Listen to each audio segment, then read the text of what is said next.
الطريقه كما قلت لك قبل انه نجي للقطر، فهي كانت بواحد العنايه، يعني هذه تقطع ماشي مشكله كمل. أوكي.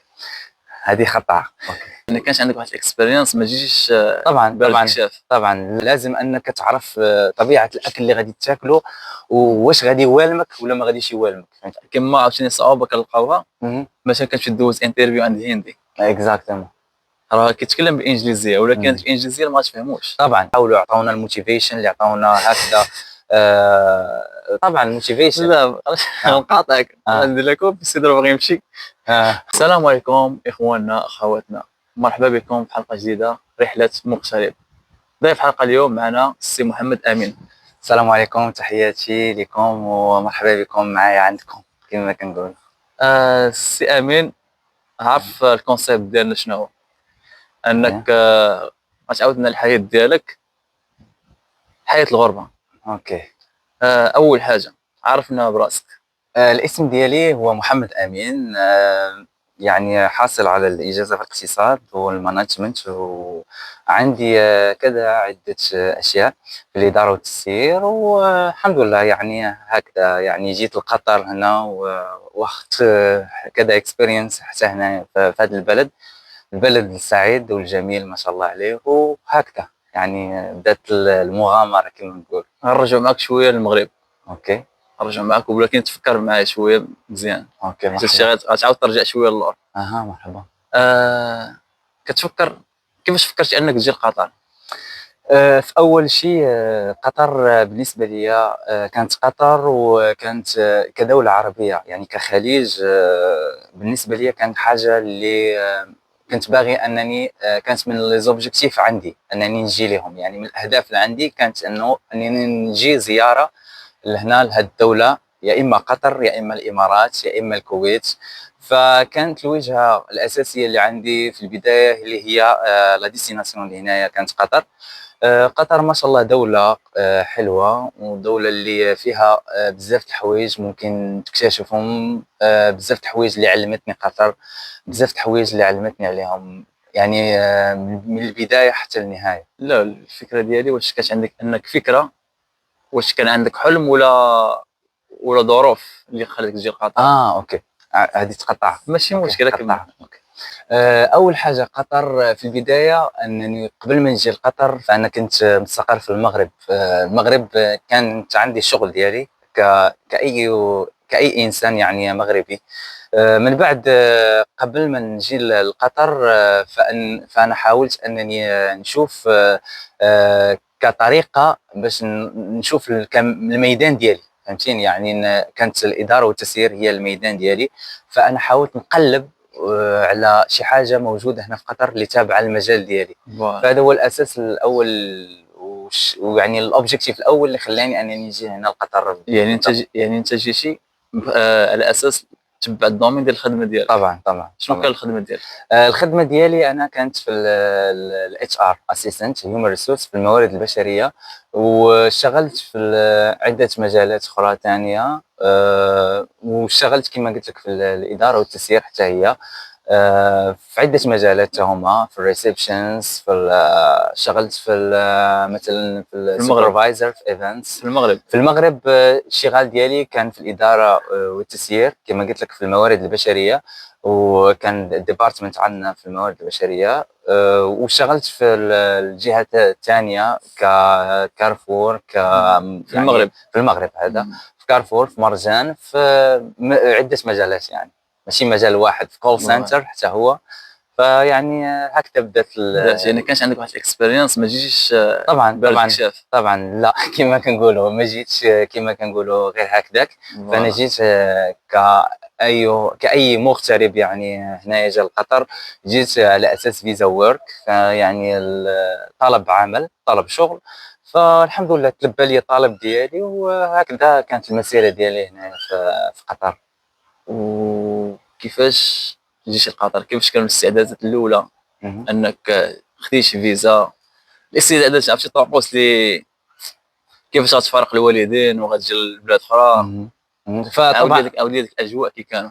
طبعا فكانت الاجواء الاولى اللي كانت ديال انه الواحد انه غادي يغترب يعني غادي يمشي للغربه، ياخذ قرار. فغياخذ قرار نهائي. وهذا القرار النهائي كما كنقول الشباب، اي شباب صاعد اللي يلاه بادي حياته، كنقول لهم انهم حاولوا انه اي لحظه بغيتوا تاخذوا مثلا اي قرار، حاولوا تختاروه وتحاولوا انكم تدرسوه، يعني تدرسوه بعنايه وتدرسوه مع الاهل ديالكم، ما تمشيوش غير هكذا. يكون عندك هدف، يكون عندكم هدف في الاساس، وانك تدرس واحد القرار بطريقه اللي انه يكون عندك مثلا بلان ا بلان بي، يعني اذا مثلا ما صدقتش لك واحد الحاجه شنو غادي دير في المجال الثاني، وبقات غاده الامور.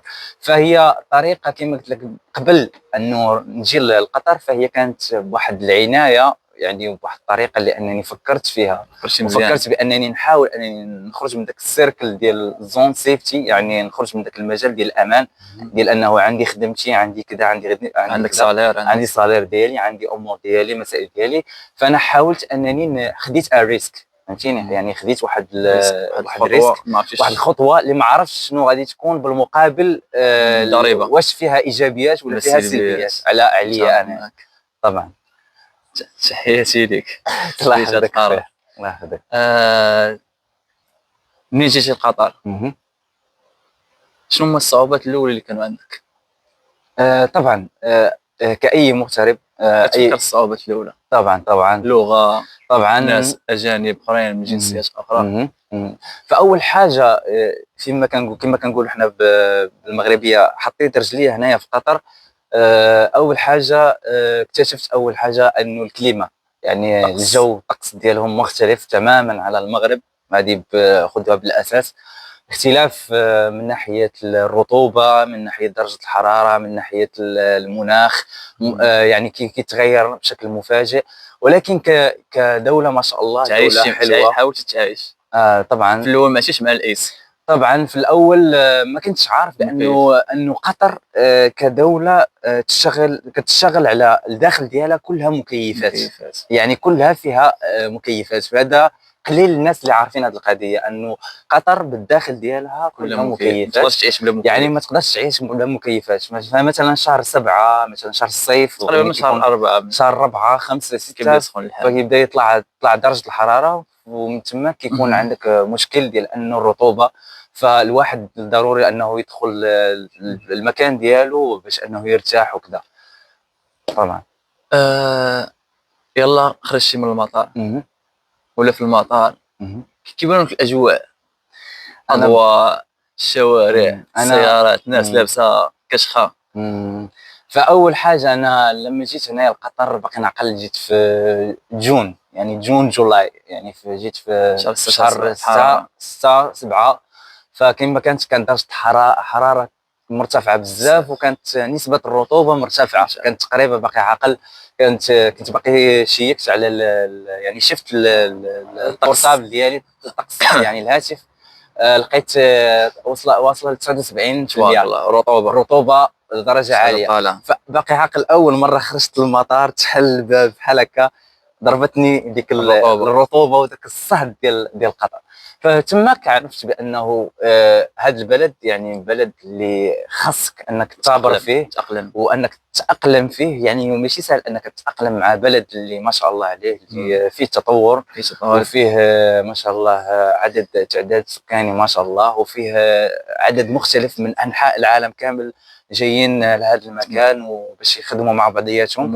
والمنافسه كما كاين لا كونكورونس، يعني منافسه بشكل كبير هنا في قطر. فيعني كاينين عده صعوبات في الاول، كاي مغترب باش انه غادي يلقاها وباش انه غادي يشوفها. واجه شي صعوبات في الاول؟ طبعا. شنو هما الصعوبات؟ الصعوبات الاول في البدايه ديالي يعني في قطر، فكانت اول الصعوبات اللي واجهتها بالاساس اللي هي اول حاجه كما قلت لك المناخ. ثاني حاجه اللي هو كما كنقولوا كيكون عندك واحد القدر ديال الفلوس، فلازم انك تحافظ عليه. وفي نفس الوقت واجهت صعوبه ديال العيش، يعني باش نعرف الطبيعه ديال الاكل ديالهم، باش نعرف باش كما نقولوا حنايا انني نوالم الاكل ديالهم، نساير الموضوع ديال المأكولات ديالهم هنايا. لانه في اختلاف كبير اختلاف. من ناحيه الاكل. لانك هنا بالنسبه لقطر والمغرب اختلاف كبير. يعني ماشي غير طبعا تركز على الاكل القطري، كاين اكل هندي، كاين اكل هندي، كاين فلبيني، باكستاني، كاين اي هند فلبيني، كاين تايلاندي، فكاينين عده يعني اكلات. فحتى القطر المحلات ديالها فهم الناس كيتعاملوا، غتلقى ناس من دول اخرين يعني كتعامل معاهم، تعامل معاهم. فلازم انك تعرف طبيعه الاكل اللي غادي تاكله، واش غادي يوالمك ولا ما غاديش يوالمك، فهمتيني. فهذه اول من بين الحوايج اللي واجهتها. هذه ممكن انه حاجه اللي كتبان بديهيه، شي حاجه اللي سهله، ولكن شي حاجه اللي على حقيقة حسب حقيقه، يعني حقيقه ديال اي واحد، انه من بين الحوايج الصعوبات اللي كيواجههم هو الاكل في البدايه. زائد اللغة. زائد اللغه طبعا، لانه كانت عندي تعرف انه اللغه ثاني لغه عندنا في المغرب هي اللغه الفرنسيه. فانا كانت عندي اللغه الانجليزيه ولكن ماشي كانت بشكل كبير. لما جيت هنا لقطر طبعا واجهت مشكله ديال اللغه في البدايه. كيفاش تعلمتيها؟ كيفاش تعلمت اللغه، يعني بروفيشنال انجلش، كيفاش الطريقه باش بديت من البدايه حتى يعني طورت من نفسي ولات عندي الانجليش انا بروفيشنال. سولتك على كاين بزاف ديال الناس هما جايين بنفس الطريقه ديالك، اللغه الانجليزيه عندهم ماشي بيرفكت، ولكن كيفاش يقدروا ينجحوا في واحد المده تقريبا نقولوا 6 شهور؟ طبعا اول حاجه بالنسبه للغه، اللغه هي اهم حاجه لازم يعرف الانسان كاي مغترب غادي يمشي للغربه، غيمشي لقطر، غيمشي دول الخليج، فلازم تكون عنده الانجليش، اللغه الانجليزيه، لان هي لغه ثانيه هنا في قطر بالنسبه لهذه الدوله. والحاجه المهمه بالاساس هو انه كيفاش غادي تقدر تتعلم وكيفاش غتواكب انك تقدر تهضر مع جميع الاصناف والفئات ديال الناس اللي موجوده هنا في قطر، لانه حتى اللغه ديال الانجليش فهي الاكسنت، يعني كطبيعه ديالهم فهي كتختلف من مكان لثاني. يعني مثلا نقدر مثلا تجيب جوج الناس يتكلموا انجليش مع بعضياتهم، ولكن هذا الاكسنت ديالهم مختلف على هذا، يقدر ما يتفاهموش مع بعضياتهم. يعني كما عاوتاني صعوبه كنلقاوها مثلا كتمشي دوز انترفيو عند هندي، اكزاكتومون، راه كيتكلم بالانجليزيه ولكن الانجليزيه ما تفهموش. طبعا كاينين كما قلت لك هذا من بين الصعوبات اللي كاينين، لان كل واحد وطريقه ديال الكلام ديالو، كل واحد وطريقه ديال المخارج ديال الحروف. فاهم حاجه اللي ننصح بها طبعا يعني كيدويو باللهجه ديالهم، ماشي ديك اللهجه ديال يعني باللكنه ديالهم. طبعا كيهضروا باللكنه ديالهم، لانه اي بلد عنده اختلاف في الثقافات وعنده اختلاف في اللغه. فاهم حاجه كيفاش غادي تقدر انك تطور من اللغه ديالك كاي لغه انجليزيه. فمن بين الاساسيات اللي اعتمدت على فيديوهات ديال اليوتيوب، اوكي، اعتمدت على الافلام. الناس كنصحهم انهم يتفرجوا في الافلام وتكون مدبلجه باللغه الانجليزيه، وتعاشر مع شي واحد وكما قلتي فوالا، وتكون مع انسان كيتكلم باللغه الانجليزيه، فهو غيساعدك اكثر. صح. ومن بين الحوايج الرابع حاجه هو انه الانسان يحاول انه اي غلط اقترفه يعني في البدايه، ف يعني كل شيء كيغلط في البدايه، فلازم باش تخرج تكون عندك ديك برونونسيشن تكون عندك مزيانه، تحاول انك تبداها من البدايه، يعني باش تخرج تكون مخارج الحروف بطريقه حلوه، فهمتيني، طريقه مزيانه يعني. سيت يور تايم. منين جيتي لقطر؟ عندي واحد السؤال. طبعا منين جيتي لقطر؟ جاوشي معك واحد القدر ديال المال، تقدر تقول لنا شحال؟ مرحبا. عرفتي علاش؟ حتى بغيت نقارنوا مع المده الزمنيه اللي ما خدمتيش فيها، واش كان كافي ما كانش كافي. فكما قلت لك البدايات ديالي في قطر كانت شويه صعيبه. علاش؟ لانه انا كما حكيت لك جيت ولقيت انه الفرص الشغل اللي كاين هنا في قطر بدات كما كنقولوا ضئيله، يعني بدات غادا ورا كاس العالم، ورا كما قلتي كاس العالم، فبدات كتنقص فرص الشغل في قطر. ولكن هذا ما كيعنيش انه قطر ما فيهاش شغل وما فيهاش انه ما فيهاش يعني فرص العمل. بالعكس، قطر دوله اللي ما شاء الله عليها تقدر تلقى شغل غادا في التطور، وهي في تطور كما كنقولوا ما شاء الله عليهم. من الحسن الى الاحسن، فوالا كيطوروا البلاد ديالهم. هذا هو الحوايج الحاجه اللي زوينه في قطر. البلاد يعني انهم كيحاولوا دائما كتلقى حاجه جديده، وما شاء الله عليهم دائما كيحاولوا انهم يطوروا ويزيدوا البلاد لقدام ما شاء الله. شحال جبتي معاك؟ فوالا باش ما نسيكش كما قلتي القدر ديال الفلوس اللي جبت تقريبا ممكن تقول تقريبا شي جوج حتى ثلاثة، جوج حتى ثلاثة. هذه يعني حطيتها يعني جانب، حطيته جنب يعني باش انني نحاول نتاقلم مع الاكل مع الشرب ديالي مع الكراء. كتنصح الناس انهم يجيبوا تقريبا جوج ونص ثلاثة. فوالا يعني هذا الا كان يعني كان الا كان مثلا انسان ما غاديش على حسب الاستطاعه ديال المعيشه، على حسب المعيشه، على حسب الاستطاعه ديال الاسره ثاني، حيت الاسره هي كتساعدك في هذا المجال. مثلا كتشوف شحال من مره غادي تمشي باش تدفع السي في ديالك باش تحاول تقلب، لانه كما حكيت لكم فيها ايجار، ترونسبورتيشن يعني فيها ترونسبور، وسيله النقل لازم هنايا في قطر. فعندك ثاني مشكله وتحدي الكبير غادي تكون عندكم هنا في قطر طبعا هو اللي هو الكراء. الايجار كما كنقولوا هنا في قطر مرتفع ماشي غير مثلا على كل شيء، على عامه فهو مرتفع.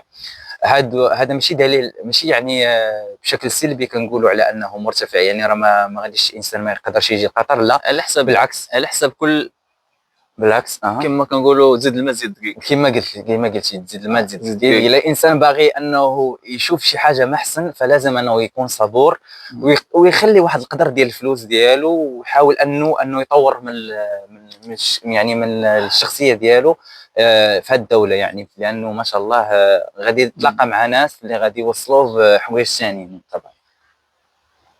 شحال المده واش ديك الفلوس فوق المده اللي لقيتي فيها خدمه؟ مادام ما قلتش لي شحال ريحتي ديال الوقت. طبعا انا كما قلت لك، تخيل معي انا انسان عنده كذا دبلومات، عندي ليسانس اجازه في الاقتصاد مانجمنت، عندي عده اشياء، ولكن الفرص اللي كاينه في قطر ديال انني في اللحظه اللي كنت كندفع السي في ديالي، فانا مع نفس الوقت كنت باغي ندخل في معهد الشرطه. في نفس الوقت انا كندفع معهد الشرطه عندهم هنايا في قطر. فيعني كنت كنقول يا اما غيكون عندي المجال يا اما في الشرطه يكون جهه ثانيه، يعني في مجال ثاني، ولا غادي نكمل في المجال ديالنا هنا. يعني بالخصوص باش نحكيو واحد القضيه، انه المغاربه ما شاء الله هنا في الشرطه بشكل كبير، وما شاء الله عليهم واصلين وتيقين فيهم هنايا 100%.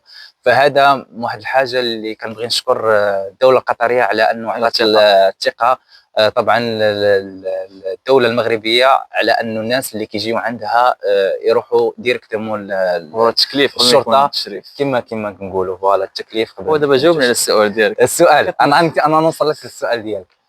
يعني قلتي لي واش المده كانت كبيره؟ طبعا المده كانت شويه كبيره، كانت تقريبا 5 اشهر ونصف، يعني 5 اشهر ونصف يعني بدون شغل. يعني انسان كيبوستولي، انسان اللي ماشي سهله طبعا.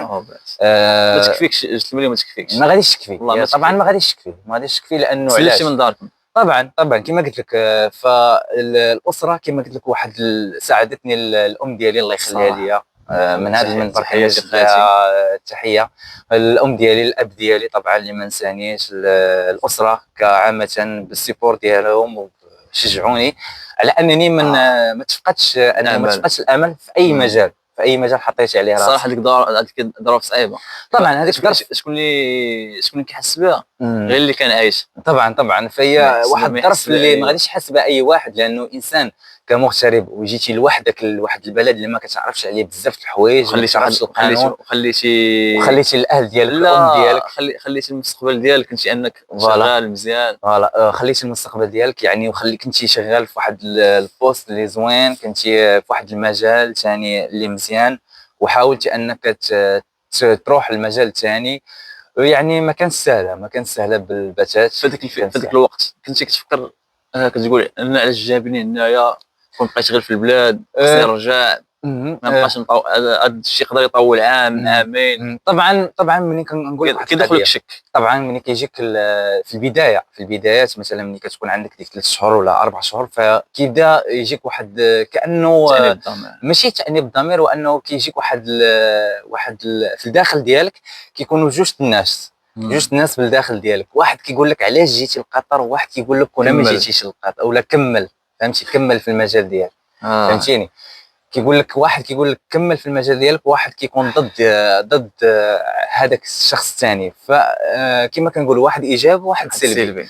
فدائما الحمد لله انه تلقينا ما شاء الله، تلقينا انه العنايه من الناس اللي حاولوا يعطونا الموتيفيشن، اللي عطونا هكذا طبعا الموتيفيشن. لا نقاطعك، ندير لك السي بغى يمشي حسن سيرفيو. You will go now. You should to go. 26. الحمد لله. كيفاش بديتي كتشوف الحياه ملي جات الخدمه؟ في البدايه منين الله جيت لقيت الخدمه الاولى. خدمتي يعني خدمتي خدمه قبل من هذه؟ طبعا خدمت خدمات قبل من هذه، ماشي خدمه واحده، خدمات بزاف تبارك الله.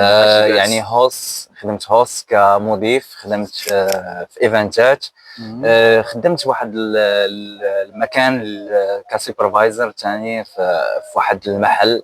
يعني خدمت في عده مجالات. واش هذه قبل مورا 5 شهور ولا 5 شهور ما خدمتي فيها والو؟ لا هذيك 5 شهور يعني كانت فيها بس انه شديت السي في ديالو وبديت كنصيفط. ما خدمتيش يعني ما كتخدمش فيها. ما خدمتش فيها، ولكن كان عندي واحد الحاجه، كان عندي واحد كما نقولوا لقيت واحد الشغل بارت تايم مؤقت. يعني بارت تايم يعني انه الواحد انه يشتغل ماشي دائما، يعني ماشي مده طويله، يعني بارت تايم يعني باش نفهموا الناس يعني كيخدم وكيقطع، ماشي دوام، ماشي سالاري انه كتخدم انت يعني ستيبل سالاري. يعني ما يوميا عندك تخدم نهار و3 ايام ما تخدمش، ولا تخدم سيمانه يعني ما يكونش عندك واحد المصدر ديال، يكون عندك واحد المبلغ اللي هو مستقر، ولكن كيكون عندك واحد القوت ديال كانه تاخذ القوت ديال العيش كما كنقولوا حنا عطاش كما كنقولوا حنا.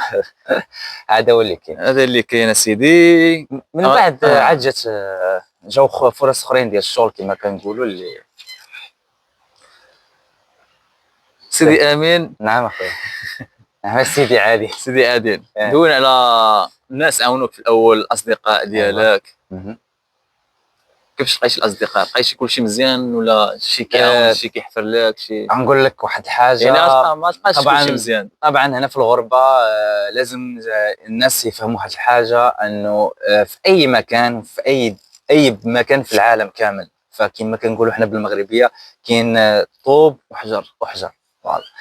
فلا بد انه غتلقى ناس اللي ما غيبغيوش لك الخير، غتلقى ناس اللي غيبغيو لك الخير، اللي غيبغيو يزيدوك القدام. كنبغي نعرف بحال اصدقائي ما كيبغيش الخير. ما كيبغيش لك الخير، ماشي ما كيبغيش يقول لك سير لهاد البلاصه، هو اصلا قديم عليك كيقول لك سير لهاد البلاصه، جي هاد البلاصه. قدر مثلا واحد ناس مثلا اللي غادي لانه مثلا عارف واحد المجال غادي قديم عليك ولا قديم عليك، وعارف بانه مثلا ذاك المجال راه غيعاونك ولا شي حاجه، هو ما غاديش يبغي يقدر يقول لك. نقول لك علاش، حيت كاين واحد النوع كيقول لك هذا ما يجيش يلقاها سهله. فوالا لازم يشوفها صعيبه. انا كيقول لك انا نقدر نتعذب شي واحد 4 سنين 5 سنين عاد لقيت هذه الخدمه، ما يجيش واحد يضرب شهر شهرين يلقى باش يلقى لك تمام. فوالا صح.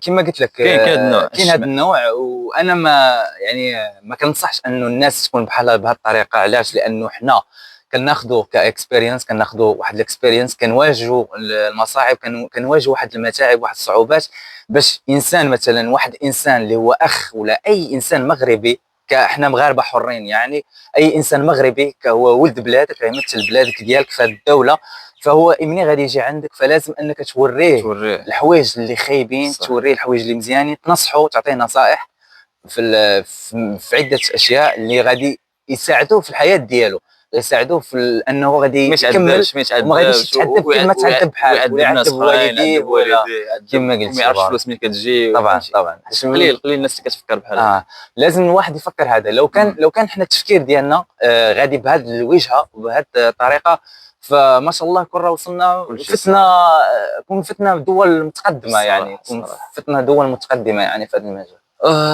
غنوصل لاخر مرحله. نعم. هي غتنصح الناس اللي بغات تجي لقطر واللي عندها نفس البروفايل ديالك.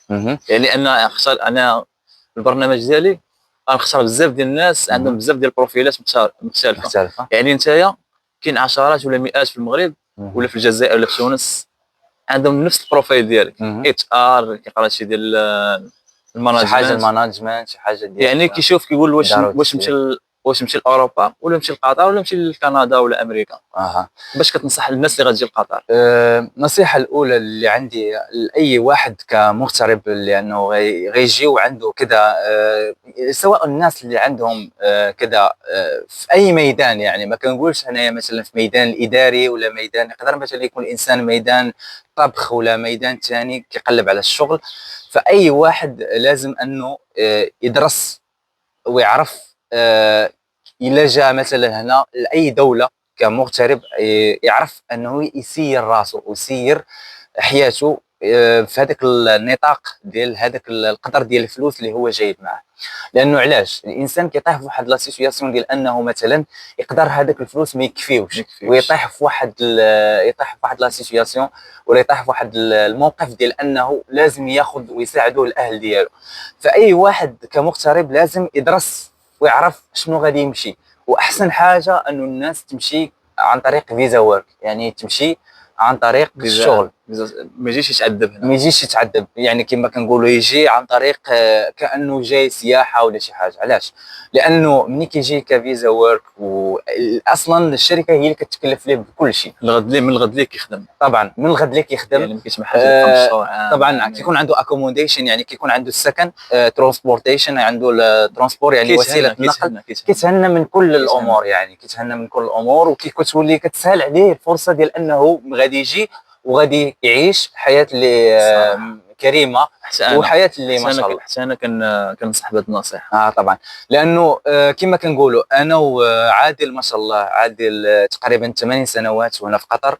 انا عندي واحد التجربه متواضعه هنا في قطر. فاهم حاجه كنصحوا بها الناس انه اي واحد جا باش ما يتعذبش، يحاول انه يجي ويعرف علاش جاي، فهمتيني؟ يعني يعرف انه الا بغى يجي مثلا، الا كان عنده مثلا يتعلم، عنده مثلا ديبلوم ديال الطبخ، ولا مثلا عنده ديبلوم ديال الاداره، ولا عنده شي ديبلوم ثاني، ولا عنده مثلا ليسونس، عنده اجازه، ولا عنده الماستر، فيحاول يدفع الشركات اللي هنايا في قطر، وان شاء الله يجيب الله الشيء اللي كاين ونهار كبير هذا السي امين. شكرا شرفت المعرفه ديالك اللي كبرتي بينا. شكرا.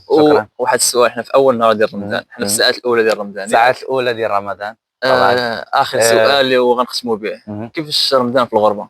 اول حاجه كنبغي نقول لكل المغاربه وكل تونس والجزائر وكل الناس اللي تفرج فيك، مبروك عواشركم، رمضان مبارك كريم، يدخل عليكم بالصحه والسلامه وطولة العمر ان شاء الله.